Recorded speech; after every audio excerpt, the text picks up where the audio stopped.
messieurs, bonsoir. Dans cette nouvelle séance ou dans cet nouvel épisode, nous nous familiarisons et nous connaîtrons un thème d'une importance capitale et d'une unité primordiale dans la vie de l'entreprise. Il s'agit du projet d'entreprise. Dans cette nouvelle séance, Inch'Allah, on va traiter les sous-thèmes suivants. Premièrement, la nature du projet d'entreprise et deuxièmement, le contenu d'un projet d'entreprise. Donc, maintenant, on va traiter le sujet. Donc, le projet d'entreprise, يعني مشروع المؤسسة. Les années 80, les années de période faste, c'est-à-dire الفترات السريعة, celles précédant la crise ont fréquemment fait du projet d'entreprise la démarche emblématique de mobilisation collective des personnels de l'entreprise. Qu'en dire aujourd'hui? Les pessimistes ironiseront en disant que la mécanique Willy du projet d'entreprise se grippe au premier plan social. Les optimistes conserveront à l'esprit que le projet n'est rien d'autre qu'une tentative d'organisation du futur et comme tel est assuré de la pérennité, c'est-à-dire la continuité. Le premier sous-thème A. La nature du projet d'entreprise. Le projet d'entreprise est matérialisé par une charte rédigée à l'initiative de la direction. Il a d'abord pour objet de rassembler les salariés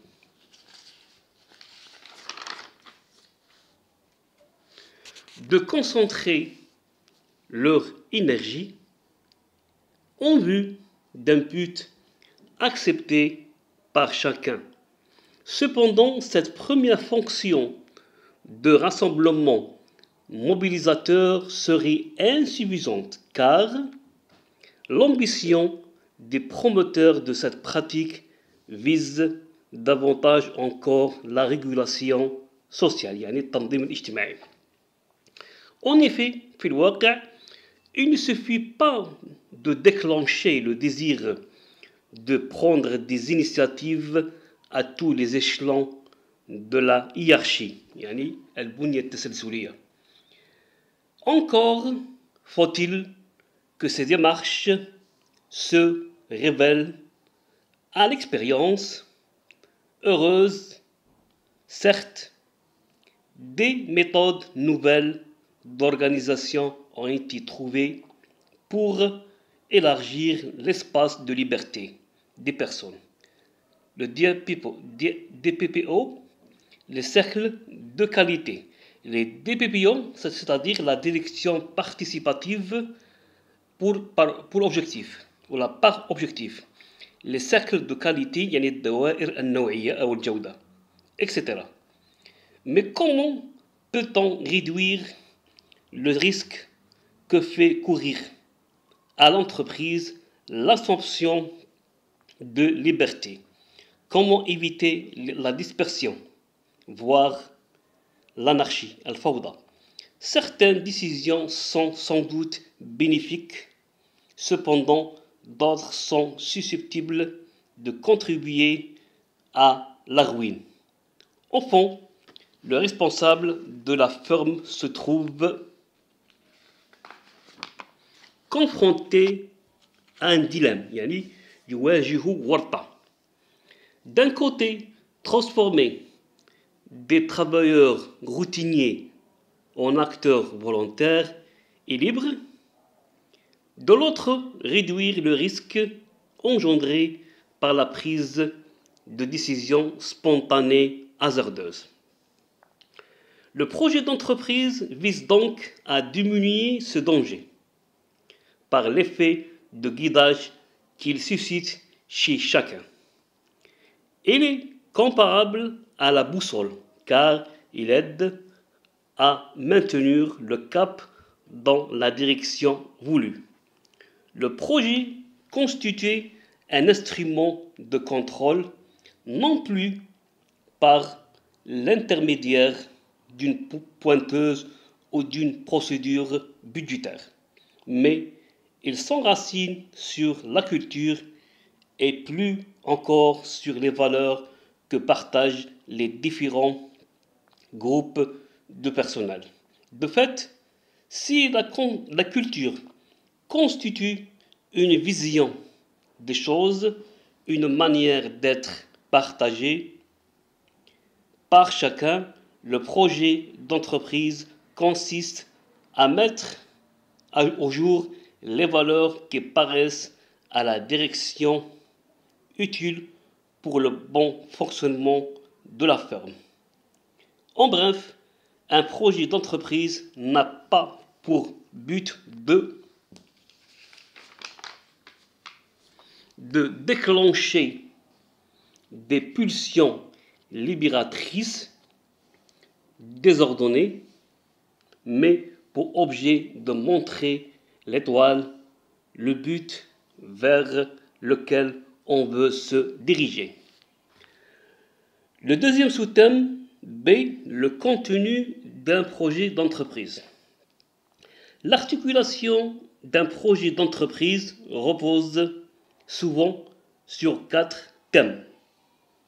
Il convient de développer le sentiment d'appartenance à un groupe, à une firme qui possède une identité forte. Ce patriotisme d'entreprise trouve sa racine dans l'histoire de l'organisation.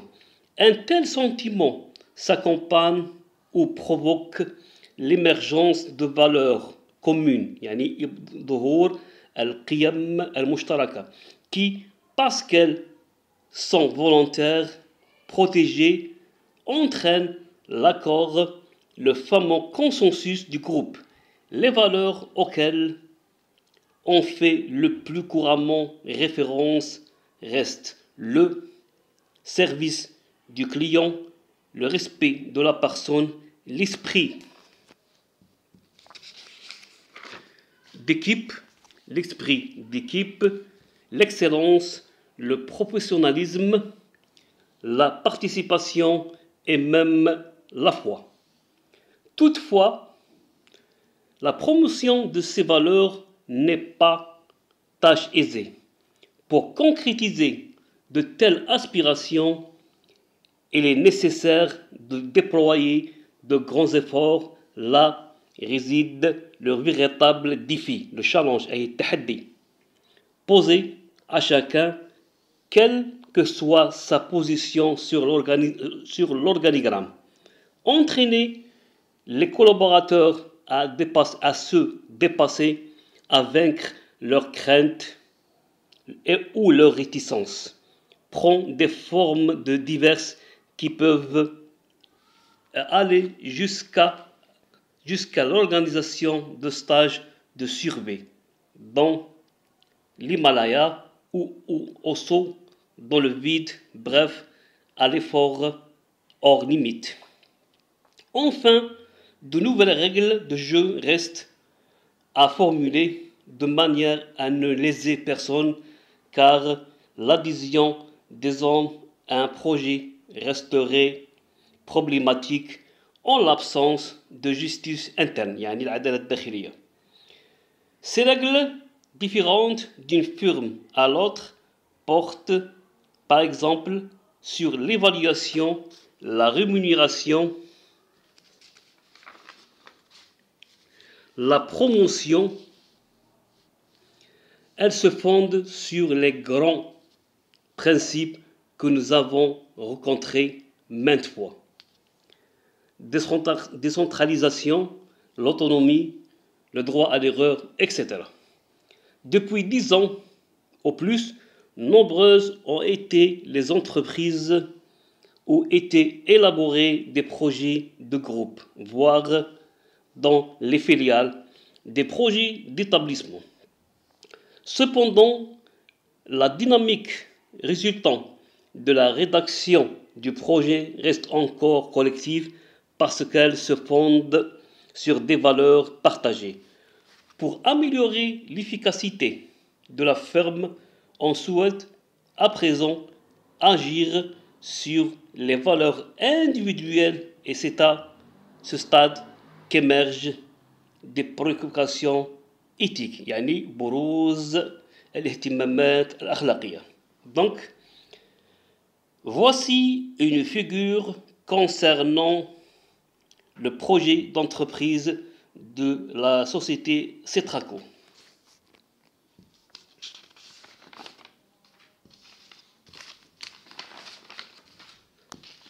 Donc l'entreprise ou la société Cetraco, c'est une société ou entreprise spécialisée dans la fourniture du mobilier intégré pour des immeubles résidentiels et des complexes de logements familiaux et des projets de logements étudiants ou des maisons de retraite à l'ICIS au Québec, au Canada.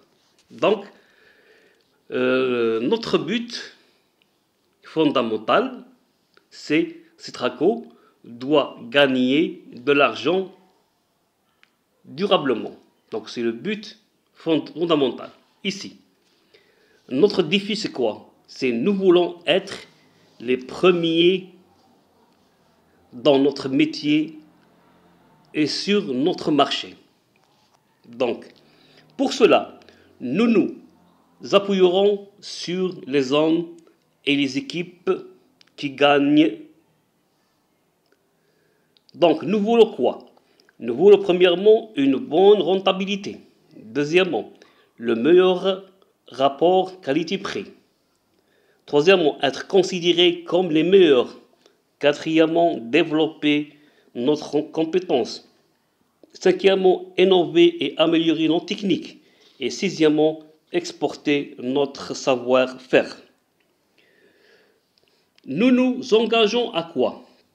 Premièrement, mieux gérer, c'est-à-dire prévoir, organiser, contrôler, coordonner, animer et améliorer. Deuxièmement, être de meilleurs professionnels, c'est-à-dire à analyser et résoudre les problèmes, bien faire du premier coup et mettre en œuvre la solution juste et adaptée. Troisièmement, être solidaire et coopérer pour rechercher la performance globale de la Cetraco.